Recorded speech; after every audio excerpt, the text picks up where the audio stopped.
आज तुझा सगळा संभ्रम दूर करतो बघ. फक्त प्रामाणिकपणे लक्ष देऊ नये. मला सांग, आंब्याच्या झाडाचे बीज रोवून सफरचंदाचे झाड उगवलेलं तू ऐकलंयस का कधी? नाही ना. मग स्वतःच्या डोक्यात नकारात्मक विचारांचे बीज रोवून सकारात्मक गोष्टी घडतील हा विचार योग्य असू शकेल का रे? कदापि नाही. पण हेच घडतंय तुझ्या बाबतीत.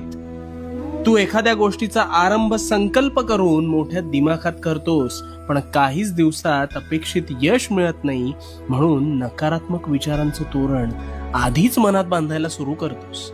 आणि मग गोष्टी मनासारख्या होत नाहीत, म्हणून कायम रडत बसतोस.